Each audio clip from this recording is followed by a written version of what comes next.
See, it really is not a very difficult theory to grasp.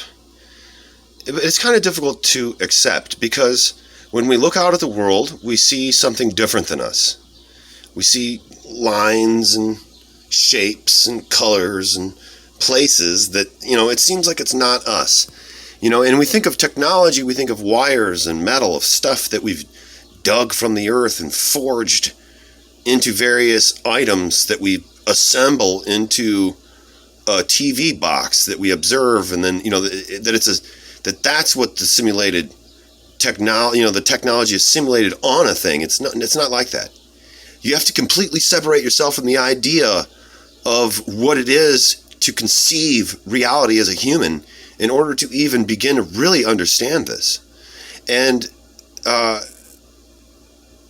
like what you see is it doesn't really matter. You know what I'm saying? We're still here. You're still now. It's not like you're going to win some gold medal or something for figuring this all out.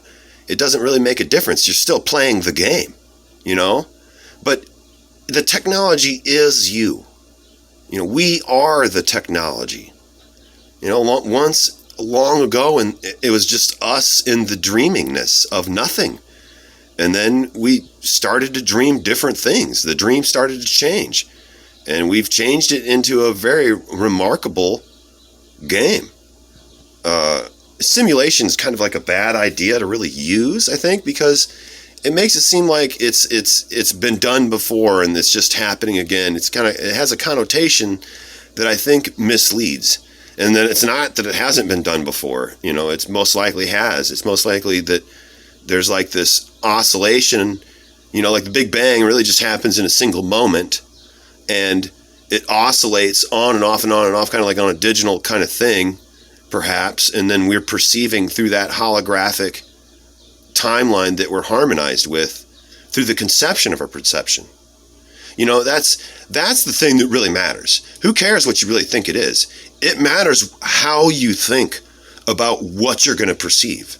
See, the conception of your perception is the steering wheel. It's not what you're thinking necessarily.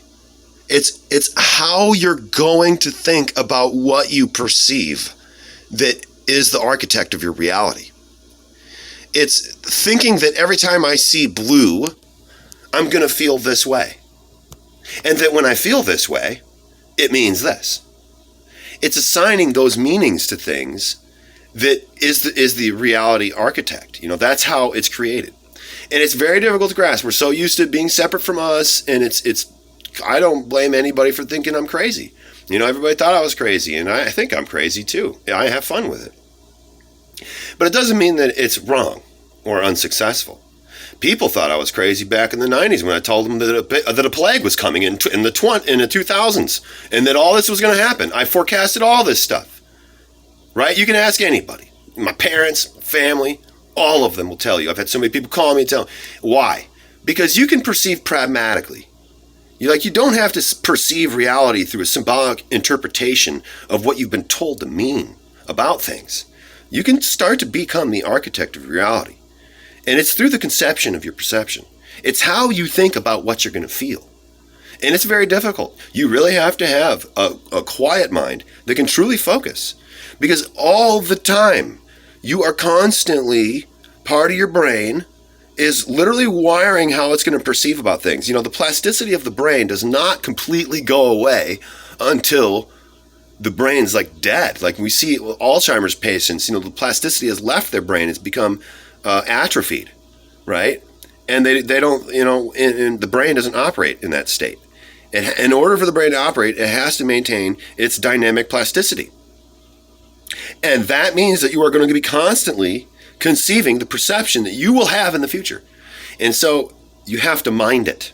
And you have to be silent, truly silent inside. And truly listening inside. And then you can start to hear it. And then you can start to go out. And it's not an easy process. And some people are blessed with it. They're conscious of it right away. But it's a fun journey. I think that it's been the most enriching journey that I've had. I really invite people to do it, to come into a mindset where they are the architect of their perception. And it's not like you're going to turn red orange, and you're not going to make cars fly. I mean, you might be able to jump to a timeline where that's happening, but I don't know. I haven't explored all the timelines. There's a lot of different timelines to explore. And there's a lot to conception of your perception and maintaining, because things are going to try to throw you off.